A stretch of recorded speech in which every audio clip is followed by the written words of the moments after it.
Hey everybody, Joel here. I just wanted to pop on real quick to let you guys know what we are thinking at Bridgeway about physical services in light of our community having a big spike in COVID-19.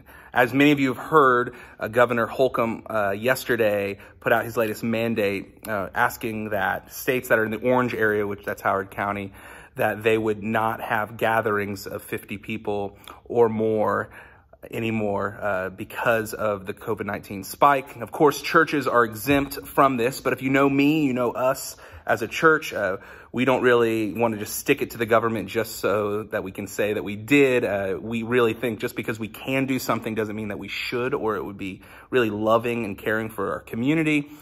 That idea that Paul lays out in one of his Corinthian letters in the scriptures where he says everything is permissible for a Jesus follower, but not everything is beneficial. So if I can be real with you, my initial gut instinct was, okay, we've got to go back online for this next month throughout the remainder of this mandate.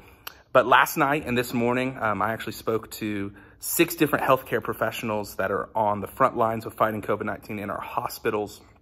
And they led me to a different thought process. And I talked to doctors, nurses, hospital administrators, respiratory therapists, infectious control specialists. And I asked every single one of them this question, based on your expertise, do you believe that it is unwise or foolish for us to continue to gather as a church? I told them about the precautions we were already taking to keep people safe.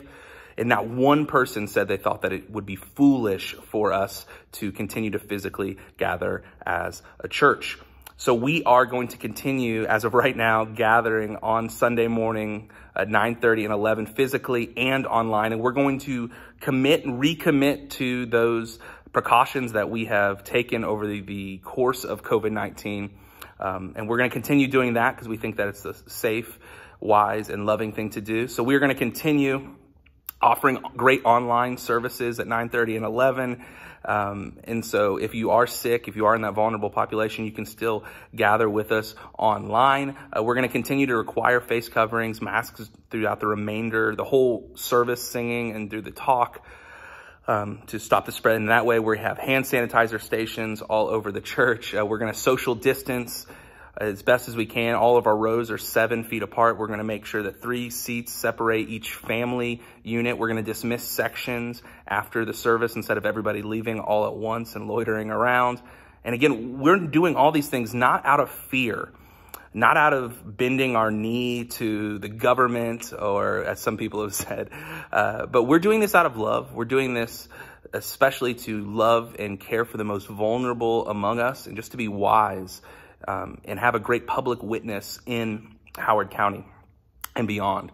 So that's what we're doing. We're going to continue to gather with our restrictions, and we're going to move forward in that way. Now, this could all change next week. This could all change based on my conversations with healthcare professionals and reading the science.